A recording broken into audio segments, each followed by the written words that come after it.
పతి సాటి లేని ఘనుడైనా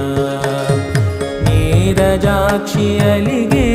వేళ నుడి విల్లు ముడి వంచగలడా